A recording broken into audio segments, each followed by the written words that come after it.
Okay, this is going to be an introductory reading on the colonial Indian period, basically serving as a roadmap on how to get started with this topic. So, I think a great place to start is just looking at this map of India, which also consists Bangladesh in this portion. I don't know if you can see, but this is like the map, and this comes with many uh, product specified zones or areas where I'm sure they produced specific products. For instance, in the Bay of Chattogram, it was probably dominated by shipbuilding. Then we have other regions of this place. For instance, this area, this is Kerala, by the way, and this is Cochin. This is where the British people first landed, I suppose.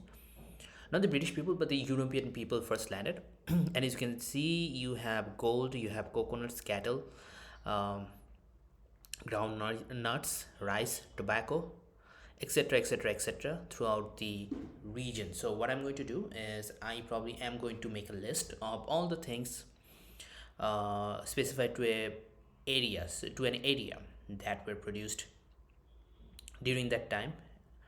And with that being said, welcome to colonial India.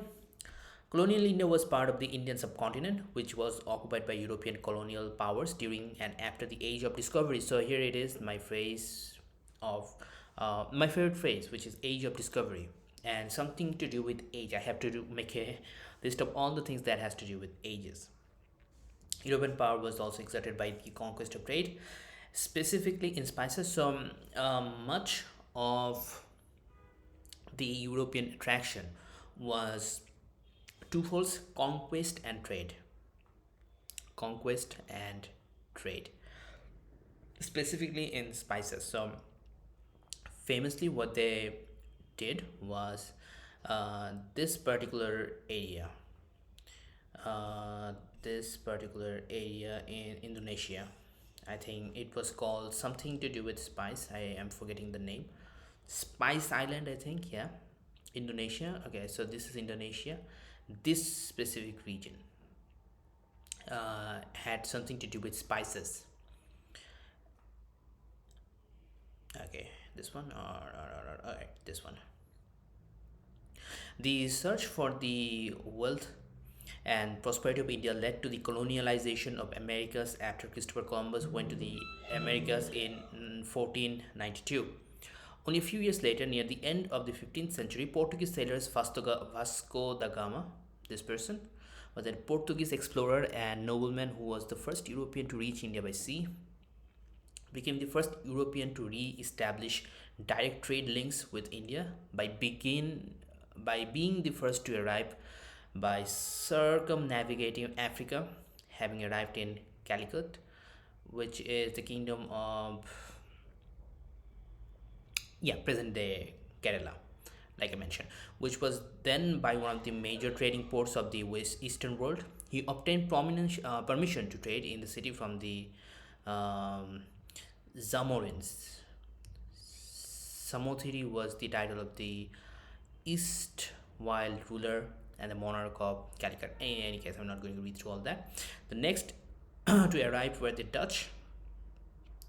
Next to arrive were the Dutch, which are basically Netherlands people from Netherlands, the Dutch, and their main base is in Ceylon, which is the present day Sri Lanka, and their expansion into India was halted after their defeat in the Battle of Colachel. Colachel, I think, is how it is pronounced. So the kingdom of Travancore during the Travancore Dutch War. Trading rivalries among the seafaring European powers brought other coastal powers from the Empire of Europe to India: the Dutch Republic, England, France, and Denmark, Norway, all established trading ports in India in the early 17th century as the Mughal Empire disintegrated. So this is also fascinating to read or study or understand that the Mughal period was coming to an end. When was the Mughal period? Do I remember recall? I think it was Prithviraj Chauhan, and he lost to, I think he lost to the Mughals, and then Mughal period led to Nawab period, probably. Probably, if I'm not mistaken. Let me check. So this is the list of people. Background, top list of emperors of the Mughal Empire. So this is the list of Mughal Empire emperors, and as you can see, we have Babur to Humayun. Babur was probably the first Mughal. I have to do a deep dive here as well. Then you have Akbar to Aurangzeb, Aurangzeb, I think Aurangzeb, however his name is pronounced. So this was 1556 to 1707. This was the period of the arrival of European people in this subcontinent. Then we have the decline. So it went to 1857. It went all the way to 1857, and I think the English people, backed by using the British East Indian Company as a proxy, ruled through these people. We have causes of decline, etc., etc., etc. But where is the list of Mughal emperors? Yes, the most interesting list to check would be, I think, Akbar to Jahangir to Shah Jahan, all the way to Aurangzeb. These four people would be the primary concern for any further reading on this matter. Okay, back to. Is this the one I was reading? Yes, it's trading. Okay. Trading rivalries among the seafaring European powers. Actually, I think I read this. In the later 18th century, Great Britain and France struggled for dominance, partly through proxy Indian rulers, but also by direct military intervention. The defeat of the formidable Indian ruler Tipu Sultan in the 1799 marginalized the French influence. So you could posit that Tipu Sultan was backed by French people, and they were hoping for Tipu Sultan to win. Uh, Commonly referred to as Shere Mysore, the Tiger of Mysore, the ruler of the kingdom of Mysore based in South India. He was pioneer of the rocket artillery.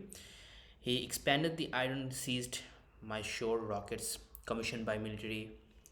Okay, I'm not going to read through all that either. It was followed by a rapid expansion of British power through the greater part of Indian subcontinent in the 19th century.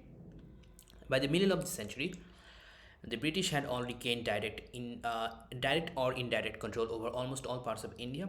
British India, consisting of the directly ruled British presidencies and provinces, contained the most populous and valuable parts of the British Empire, and thus became known as the jewel of British crown. India during the colonial era was a founding member of plenty of things. Okay, I don't have to read that. Portuguese, there is a surprisingly great deal of Portuguese history in this region. The first successful voyage, and this is like uh, important to remember, that the first to arrive from the European subcontinent is Vasco da Gama. When after sailing around Cape of Good Hope, which is like this place in the map, I probably want to show you. Yes, this place. Oh no, not this place, not this place. Excuse me. Oh, wait. This place, yes, Cape Town, Cape of Good Hope is probably around somewhere around this. If not directly this, I think could be this. I think this is the Cape of Good Hope, somewhere around this. Um, He arrived in Calcutta, now Kerala. Having arrived here, he obtained permission from Samuthiri Raja to trade in the city. The navigator was received with traditional hospitality, but an interview with the Samuthiri failed to produce any definitive result. Vasco da Gama requested permission to leave a factor behind in charge of merchandise he could not sell. His request was refused, and the king instead insisted that Gama should pay custom duty just like any other trader, which strained their relationship. which strained their relations. Okay. The Portuguese against the, okay, so there is also some infighting between the ruler of the kingdom of Tanur, who was a vassal to Zamorin of Calicut, sided with the Portuguese, and his overlord at Calicut. As a result, Kingdom of Tanur became one of the earliest Portuguese allies in India. The ruler of Tanur also decided with Cochin. When the members of the royal family of Cochin in the 16th and 17th were selected from veteran, however, Tanur forces under the king fought for Zamorino Calgary and Battle of Cochin. Still another, okay. So there's like lots of infighting that resulted in either a certain segment of the Indian region in Kerala to side with the Portuguese, and the other people to stay loyal with the uh, what is it called, Zamorin, as appointed Viceroy of India in 1505. So Almeida was appointed the Viceroy. Holy crap! Yeah, this segment. Francisco de Almeida was appointed the Viceroy of India in 1505. During his reign, the Portuguese dominated Kochi and established a new fortress on the Malabar coast. The Portuguese suffered setbacks from the attacks of Zaman forces in South Malabar, especially after naval attacks under the leadership of Calicut admirals known as Kunjali Maracas, which compelled them to seek a treaty. The Kunjali Maracas were credited with organizing the first naval defense of the Indian coast. Okay, Maracas were the first to uh, orchestrate a naval defense. And contains piece of information about the resistance put up by all right, what is defeated. Okay, so in 1571 the Portuguese were defeated by the Zamorin forces in the battle of Kaliam Fort. All right, Kaliam Fort. Do I have a picture with that? No. Okay. Though Portuguese presence in India initially started in 1490. Oh, holy shit! This is just ridiculous. I have to like actively push this down, or it's not going to pick up. 1498. Their colonial rule lasted from 1505 until 1961. The Portuguese Empire established the first European trading center at Colam. Where is it? Is an ancient seaport and the fourth largest city in the Indian state of Kerala.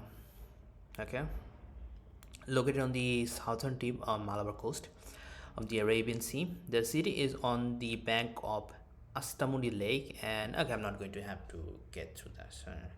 So they established the first trading center in 1502. It is believed that the colonial era in India started with the establishment of this Portuguese trading center in Quilon. Quilon. So this is going to be key, 1505. So the Portuguese colonial era, or the colonial era in general. So in other countries you could think or consider that 1761 was the starting or tipping point. For Indian subcontinent or the Indian region in general, 1502, which is quite early. In 1505, the King Manuel I of Portugal appointed Dom Francisco de Almeida as the Portuguese Viceroy of India, followed 1508, 1509 by Afonso de Albuquerque. Albuquerque is a city in Mexico, I think, or region in New Mexico. I don't know. The Portuguese, okay. In 1510, Albuquerque conquered the city of Goa. Oh yes, so Albuquerque initially conquered the city of Goa, and it was returned to India, I think, in 1952. No, 1961, yes. December 1961 is the time when Goa was annexed back to India. Holy shit. That is a long time. I had no idea.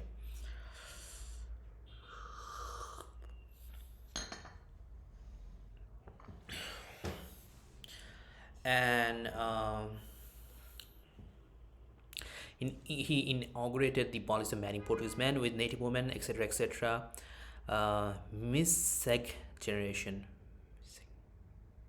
Miscegenation is a pejorative term for marriage or admixture between people who are members of different races. All right. The first revolt against the Portuguese was the conspiracy of the Pintos in 1787. Conspiracy of the Pintos, also known as the Pintos Revolt or the Pintos Conspiracy, and in the Portuguese, as I don't have to read that because I can't, was a rebellion against the Portuguese rule in Portuguese Goa in 1789. Leaders of the plots were the prominent priests of the village of Candolim. Okay. Coat of arms of the Pintos, the ethnic Goan family that had the first anti-colonial revolt in India. Okay, conspiracy of Pintos, the first anti-colonial revolt, 1787. So a good 200 years before they actually left that region. For decades after, the conspiracy was used as a stick to defame and denigrate Goan missionaries and priests in India, in British India, rather, by their opponents, the Vicars Apostolic of the propaganda party Gons, being the uh, was an agreement between the Holy See and the Kingdom of Portugal and later Portuguese Republic through a series of concord concordats. The incident was used to represent the Goans and British government and the Christians in British India as untrustworthy. Right. So because I'm dealing with reading of the Portuguese people, this is like the Portuguese plot against British people and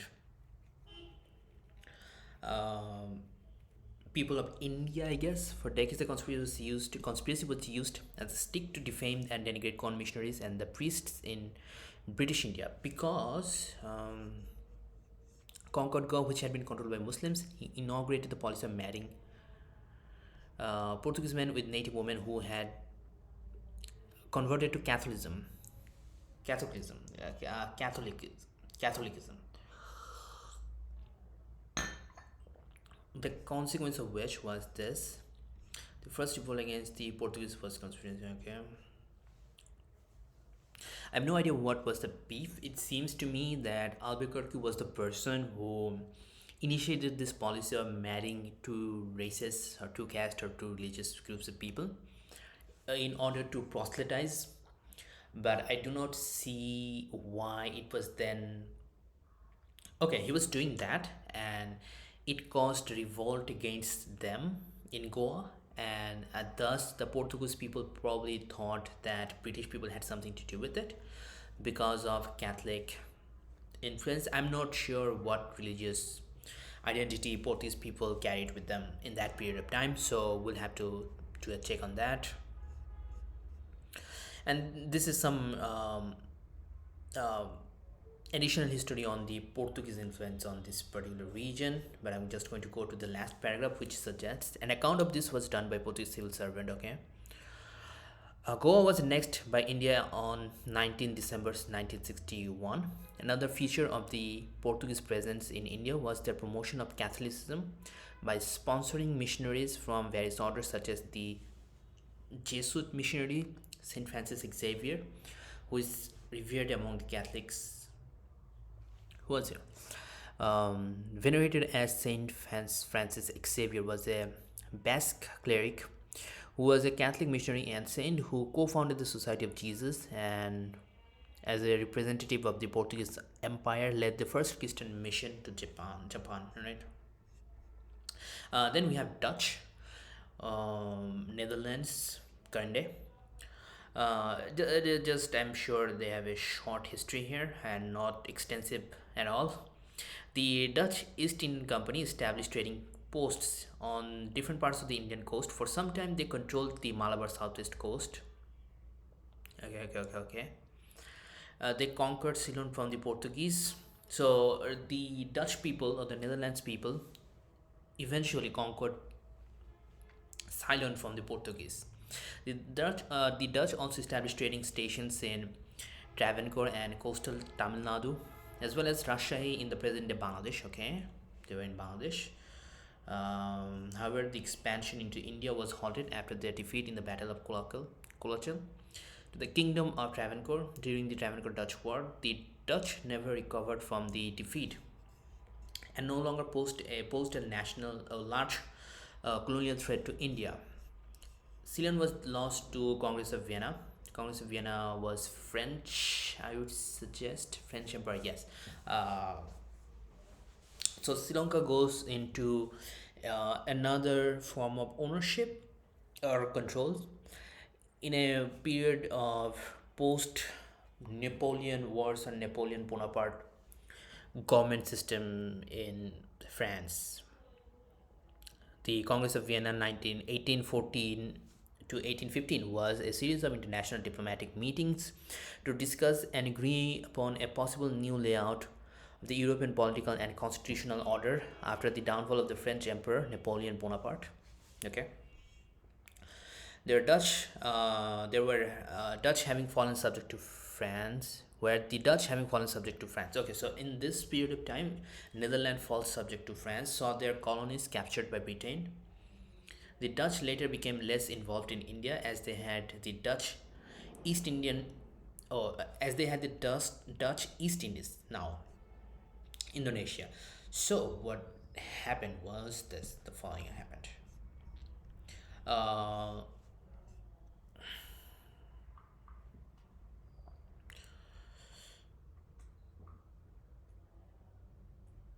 Yes, so this is where the Dutch people were at Sri Lanka, and when war broke out in Europe, and where's France? France, Netherlands.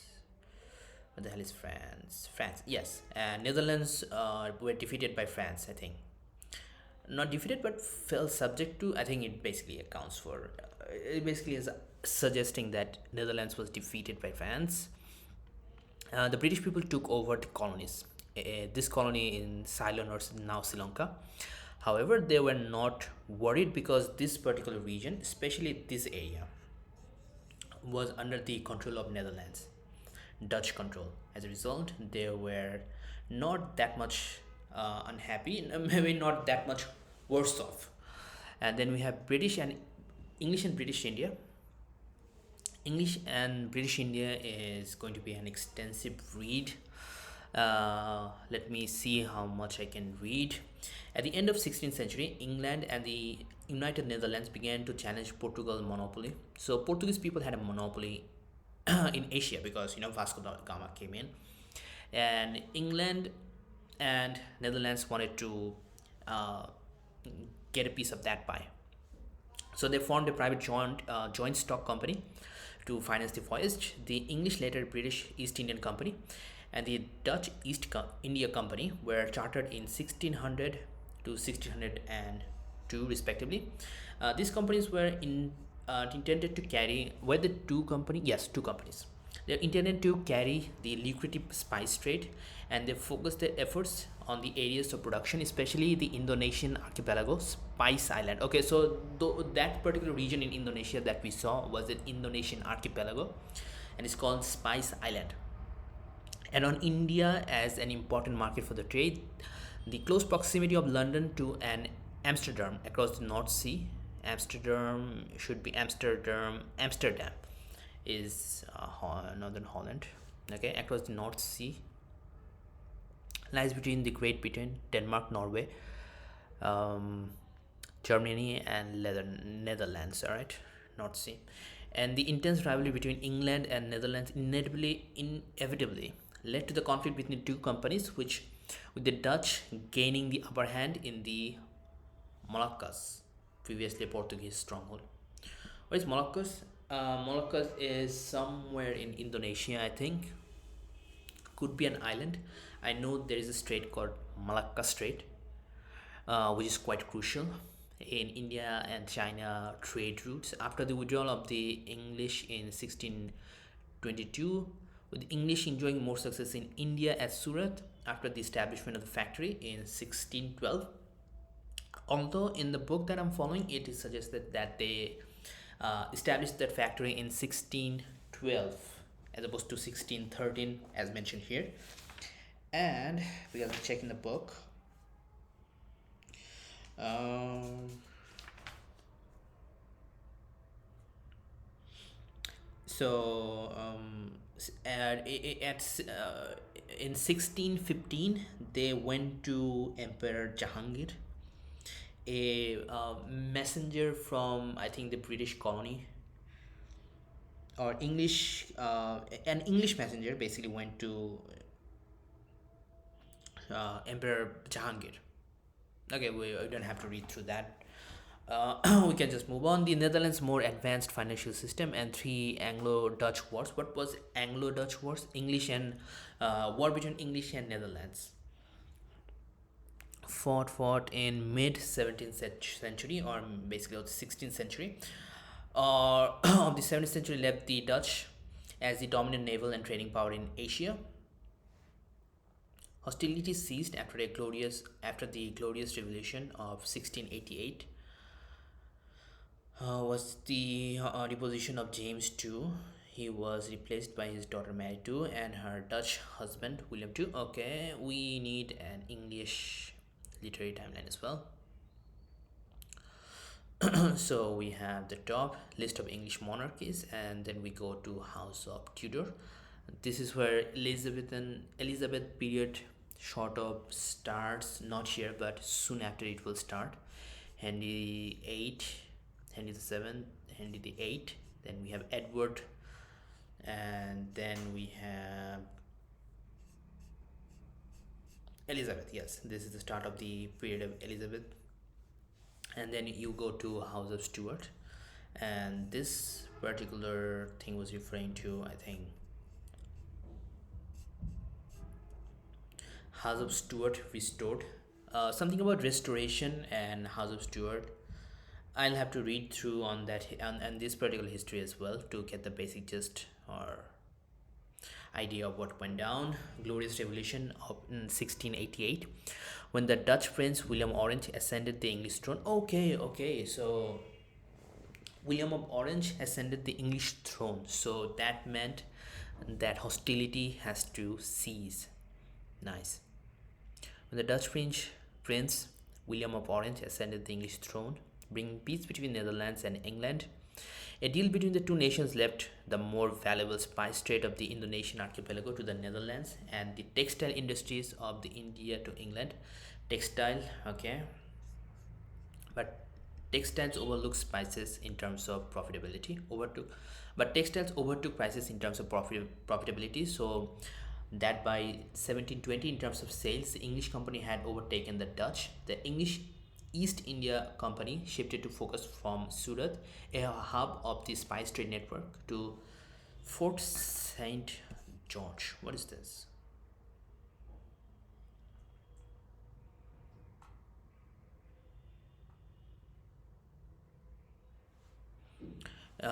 Historically, White Town is a fortress at the coastal city of Chennai, India. Where's Chennai? Where's Chennai? I have to see that on the map.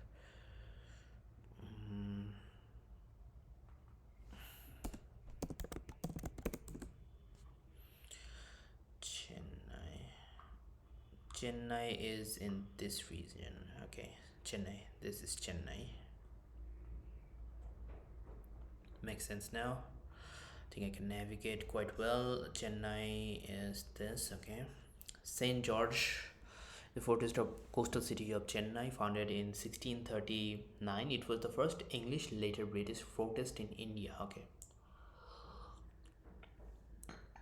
The construction of the fort provided the impetus for further settlements and trading activity in what was originally an uninhabited land, not uninhabited but uninhabited. It is the feasible contention to it is a feasible contention to say that the city, formerly named Madras, evolved around the fortress. The fort currently houses the Tamil Nadu Legislative Assembly and other official buildings. Okay, that's cool. Church Museum, Wesley House, Flagstaff, other references. Okay, I don't have to read through all of that. then you have the East Indian Company. In 1757, Mir Jafar, the commander-in-chief of the army of the Nawab of Bengal, along with Jagat Sheth and some other secretly working with the. Does he have a portrait? No. Some others secretly working with the British asked for their support to overthrow the Nawab in return of the. Give me a break. Alright, we are back. And secretly working with the British, Mr. Mir Jafar and Jawad Sheth asked for their support to overthrow the Nawab in return for trade grants. Ask for their support. Yes, okay. The British forces, whose sole duty until then was guarding the company property, were numerically inferior to the Bengali armed forces. At the Battle of Polishim on 23rd of June 1757, fought between the British under the commander of Robert Clive and Nawab Mir Jafar's force, and the Nawab. Mir Jafar's forces betrayed, and the Nawab helped them defeat him. Betrayed the Nawab and helped defeat him. Jafar was installed as the on the throne of British subservient ruler. The battle transformed British perspective as they realized their strength and potential to conquer smaller Indian kingdoms, and marked the beginning of the imperial or the colonial era in South Asia.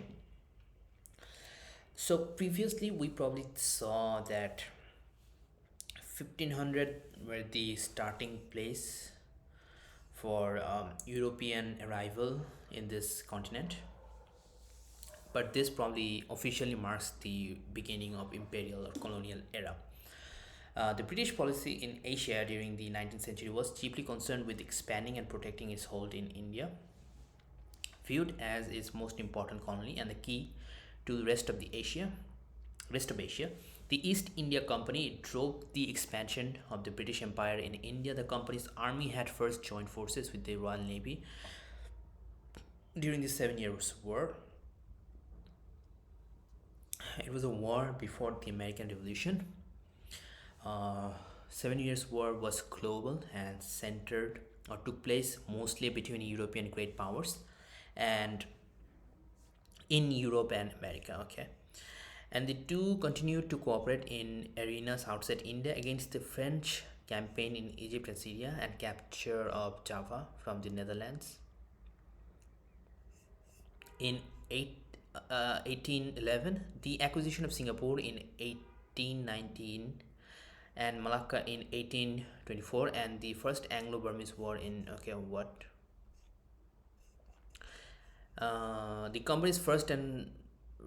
the company's army had first joined forces with Royal Navy during the 7 Year War, and the two continued to cooperate. This particular company had an army of its own.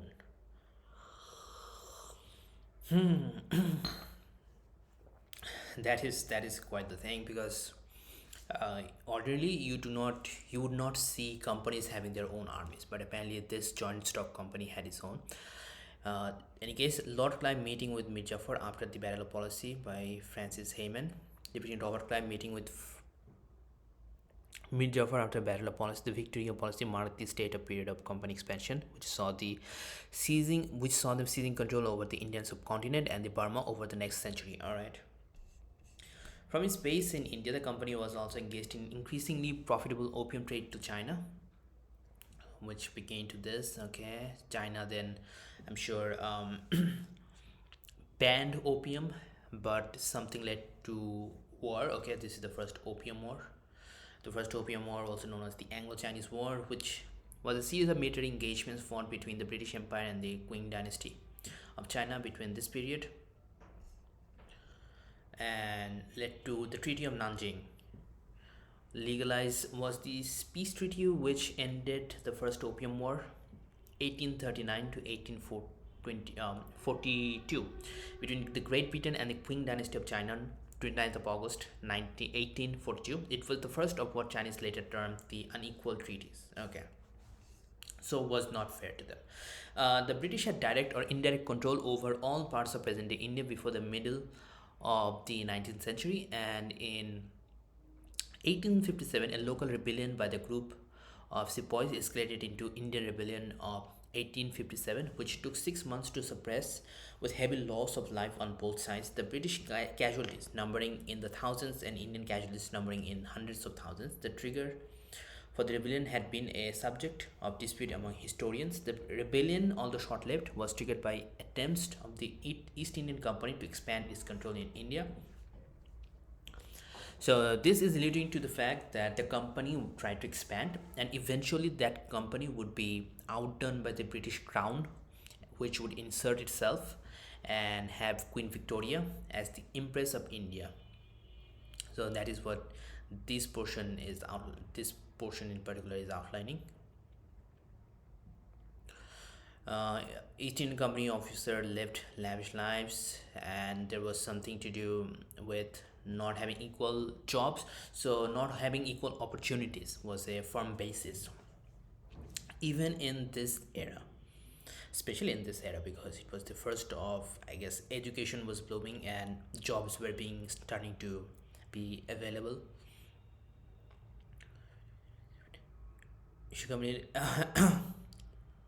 In 1858, as a result, the East Indian Company lost its power to the government of British India, formerly under the came under direct crown control, with an appointed Governor General of India. The East Indian Company was dissolved the following year in 1858.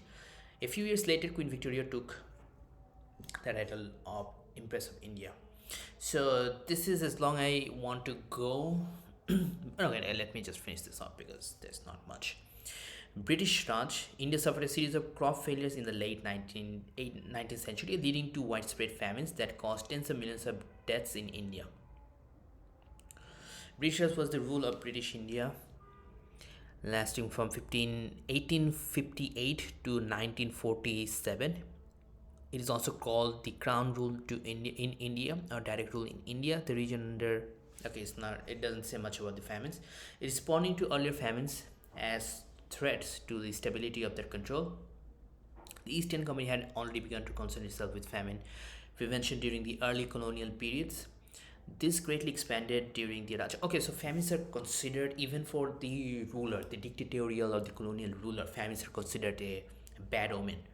Every time you have famine, you have people who are going to revolt.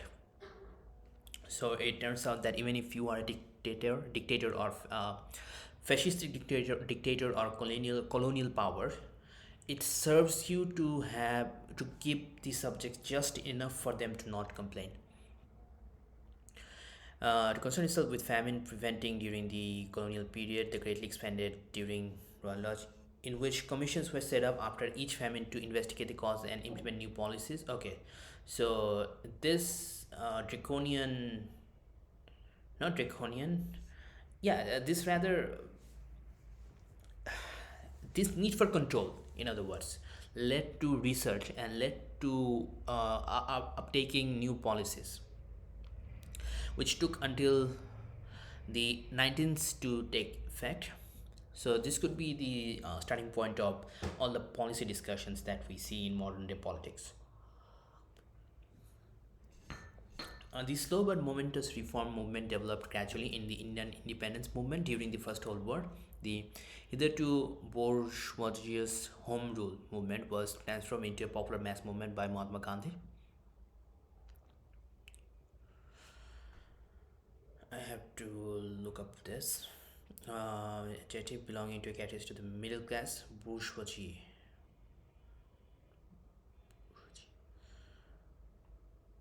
Copy. No, don't go. Please don't go. Oh no, Control T, please. Holy shit.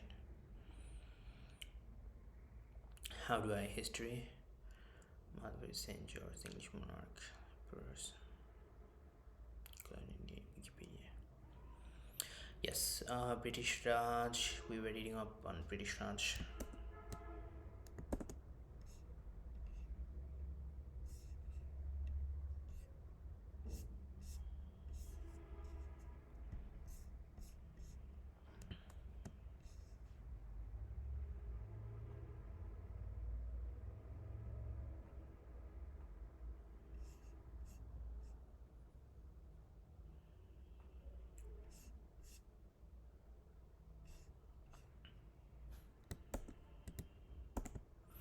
Yes, we are back and we're reading on British Raj. Yes, new policies but slow momentous. Mahatma Gandhi, a pacifist lawyer, revolutionaries such as Bhagavajatin, Bhagajatin, and uh, Khudiram Bose and Bhagwat Singh, the Indian anti-colonial revolutionary who participated in the mistaken murder of junior British police officer in what was to be retaliation for the death of an Indian nationalist. He later took part in largely symbolic bombing of central, okay, Chandra Shekhar Azad, Surya Sen, Subhash Chandra Bose differed from Gandhi in their use of violence during their campaigns against British rule. The independence movement attained its objective with the independence of Pakistan and India on 14th and 15th August 1947, respectively. There we have British Raj, then we have French.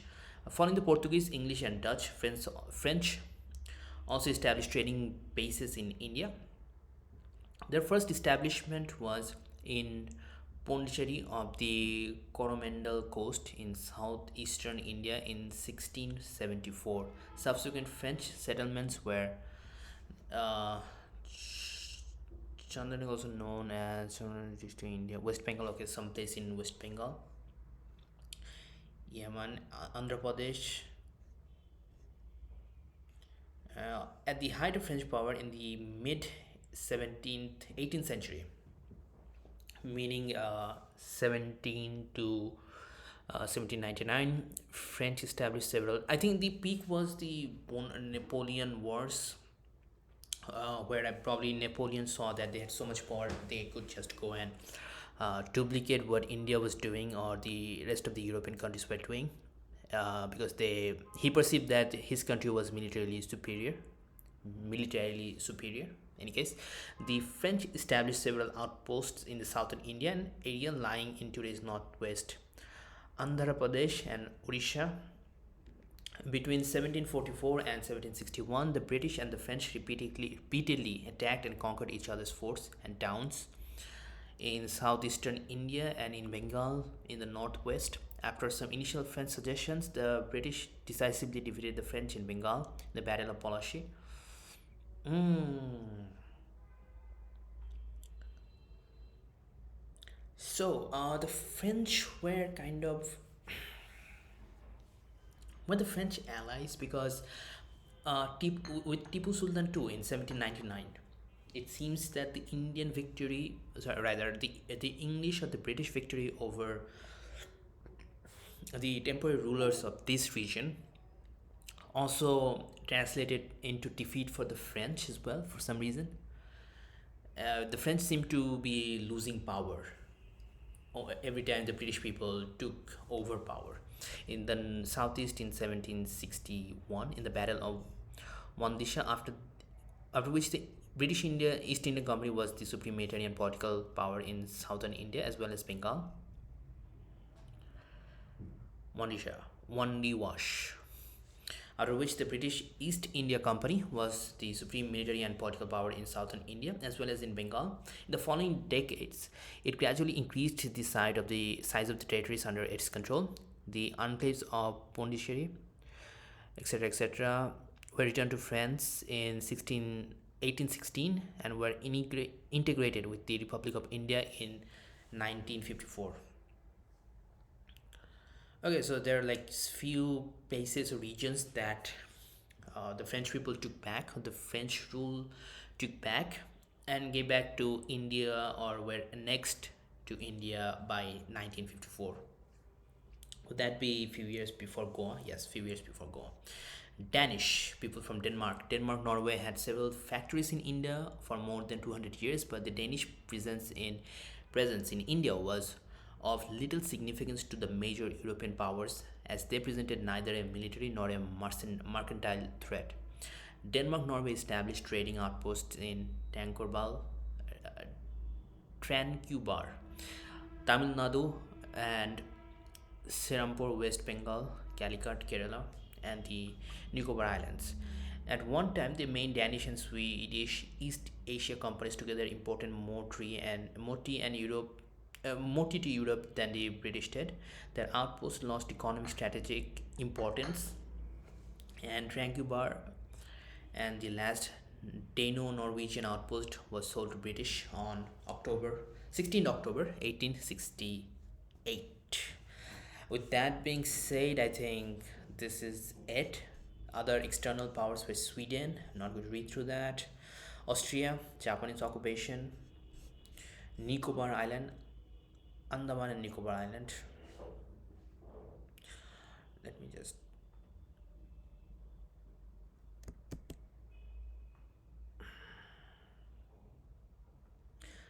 Where is Andaman and Nicobar Island exactly?